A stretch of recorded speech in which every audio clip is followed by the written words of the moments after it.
Hello. Perimenopause. What a roller coaster. And so much misinformation out there about this time in our lives. My name is Dr. Kirstey Holland. I've been in clinical practice, well, I'm in my third decade of clinical practice, treating perimenopausal women every single week in my beautiful clinic in Melbourne, Australia. And I'm here to tell you that perimenopause can be incredible. And I'm also here to tell you that you're not all dried up and it's not over.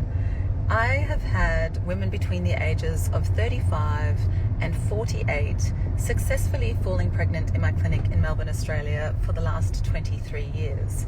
And I'm also here to tell you that statistically, perimenopausal women are more likely to have twins because we can do crazy things like release 2 eggs in one ovulation cycle because our FSH tends to go a little haywire. So I want you to think about this time as an invitation. I want you to see it as an invitation to establish the strongest personal boundaries that you have ever established. I want you to see it as an invitation to live the life and create the life that you deserve and want. I want you to see it as an invitation to establish those strong personal boundaries and have and establish the highest levels of care that you have ever had, because yes, this is a time of transition. And as the incredible neuroscientist Dr. Lisa Masconi writes in her books, The XX Brain, and also her brand new book that's coming out, I'm so excited, I can't wait to read it, about the fact that we do have this brain transition in menopause. Now, I want you to think about the fact that your fertile years, our bodies haven't really changed very much. We still have these beautiful prehistoric bodies. Your fertile years are really, between the thousands of people out there telling us that there are hundreds of symptoms. And yes, I talk about them too, because I see all of the women in my clinic with all of these various symptoms.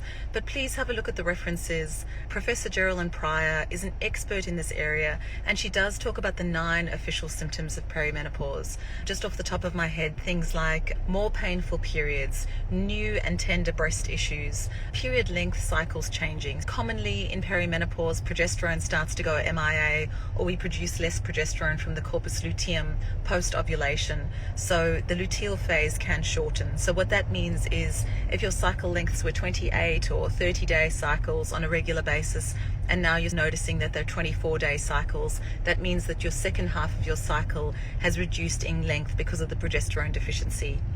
And the roller coastering, or what feels like roller coastering symptoms, can generally come from that estrogen excess presentation. Longer or more painful cycles, shorter cycles, very irregular bleeds, new and tender breast symptoms. What else does she talk about? Definitely in clinical practice, I notice that women complain a lot initially about the physiological anxiety of progesterone going MIA. So progesterone is your cool, calm, you're collected. Progesterone is also your fat in the right places. So progesterone is beautiful fat in the cheeks, fat in the bottom, in the breasts, but not that middle banding. When women come into the clinic, it's not necessarily about the weight gain, although that can be a component, but they really talk about the change in shape. So you know that with an estrogen excess presentation, we've got estrogen depositing fat around the middle and generally around the middle, but we can have that tucked up arm presentation or the belly and the thighs. And we just need to make sure that we are supporting ovulation to the best ability possible. So that might be with individualized care. So something like oral micronized progesterone or progesterone cream, or Vitex if your ovaries are still responding. Don't underestimate the power of plant-based melatonin for your ovaries and your progesterone and your ORAC score. There is nothing like a herbaton or a plant-based melatonin. There's been some incredible research done recently with regards to synthetic melatonin. I really do not recommend it. But what I really wanted to just come on and say is that all of these symptoms that we experience, yes, they can feel like a roller coaster, but we actually do know what is happening. So what I want to tell you today is also that if you're wanting to test to find out whether you are perimenopausal or something is going on for you. It is just a set of symptoms, but we can do some really great testing.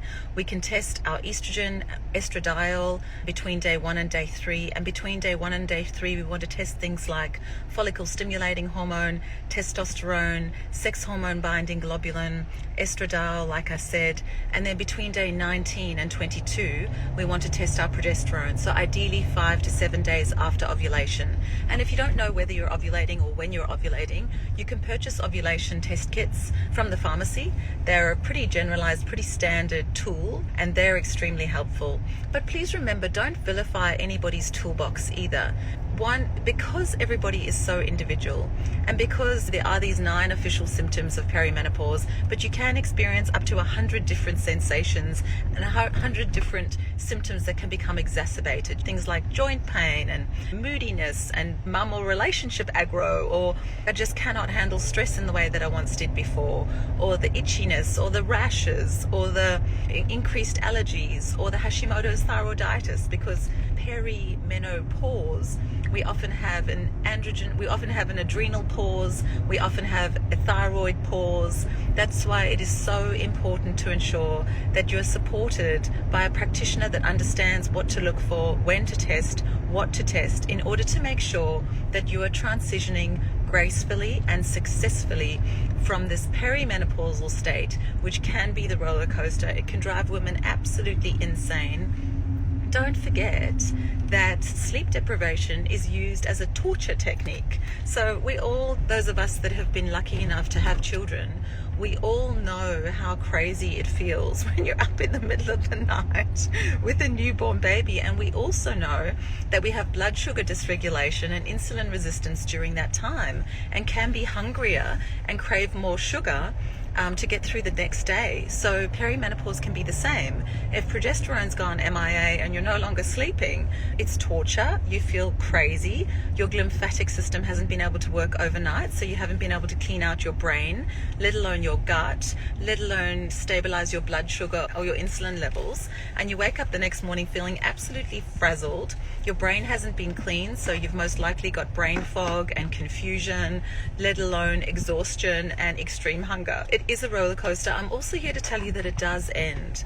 One of the symptoms that does continue are the urogenitory symptoms of menopause. So if you are experiencing excessive thrush or candida or vaginal itching or a dry, itchy, sore vagina, it is so important to get onto that. There's so many incredible vaginal pessaries we can use. Of course, there's progesterone and vaginal estrogen, but there are actually also vaginal probiotics and vaginal lipid therapy. There is so much we can do to keep our brains, our hormones, our gut, and our vaginas happy, of course. I don't know whether whether this live will be allowed to go live because I've said the B word, but yeah. I'm here to tell you that your health can be beautiful and graceful, and that the roller coaster of perimenopause does end. Of course, it can last between 10 to 15 years, depending on who you are, whether you've had a high ACE score, whether your adrenals are already exhausted and can't take on any more work, because of course the adrenals need to take on some of the work that the ovaries once did before. So if you need support with your adrenals, with your brain, with your hypothalamus, your pituitary, your ovarian axis, please reach out. I'm here for you. My name is Dr. Kirstey Holland. I'm 47. I'm in perimenopause too. I've experienced almost all of the symptoms, but I've managed to downregulate them as they've popped up, and I'm having an incredible time of it. And yeah, I'm here to share all of the tips and tricks with you too. Have an absolutely beautiful day.